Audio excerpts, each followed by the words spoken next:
So I was born on drugs and premature. And then I bounced around from home to home. Nobody wanted to keep me because I was sick. And I got lucky. I landed in the home of Patrick and Deborah Hines.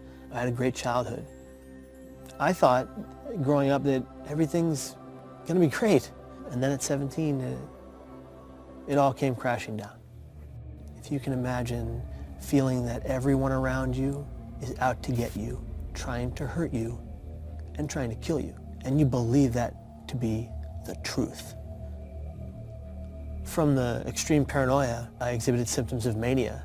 From the mania came the hallucinations, both auditory and visual. And so with that and the bipolar disorder, I just was spiraling out of control. I vividly remember writing my suicide note.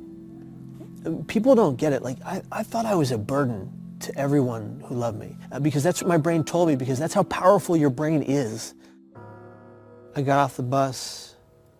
I walked slowly down the walkway of the Golden Gate Bridge. You know, people rode by me, drove by me, walked by me, and a woman approached me and she said, "Will you take my picture?" She said thanks and she walked away. It was that moment I just said, nobody cares. The reality was that everybody cared. I just couldn't see it. I ran forward and using my two hands, I catapulted myself into free fall. What I'm about to say is the exact same thing that 19 Golden Gate Bridge jump survivors have also said. The millisecond my hands left the rail, it was an instant regret. And I remember thinking, no one's gonna know that I didn't want to die. In 4 seconds I fell 75 miles an hour, 25 stories, and I hit the water. I was in the most physical pain I had ever experienced, I have ever experienced. The Coast Guard was amazing. He was just so freaked out that I was alive that he just dove in and brought me on board. The guy said, "Do you know how many people we pull out of this water that are already dead?" And I said, "No, and I don't want to know." The guy put his hand on my forehead, said, "Kid, you're a miracle." My father took one step into the hospital room, and I looked up at him and I said, "Dad, I'm sorry." And he said, "No, Kevin, I'm sorry." And if you think about it, both of our immediate reactions were guilt. Guilt that didn't belong to either of us. And even though I didn't die, I caused people a great deal of grief and pain. Just the day of my attempt still sits within them today. I asked my father if he still feared my death by suicide. He said every time the phone goes off, his first inclination is Kevin alive. I had that impact on my dad.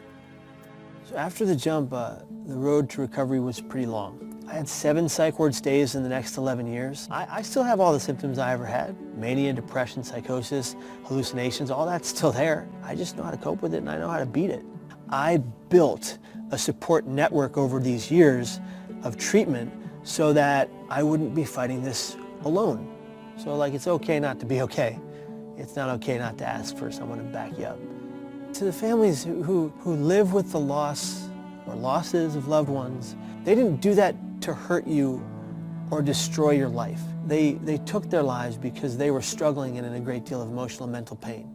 Suicide, mental illness, and addiction are the only diseases that we blame the person for perpetually. But people die from suicide just like they die from any other organ diseased. Today, no matter the pain I'm in, no matter the struggles I experience, I do believe that life is the greatest gift we've ever been given.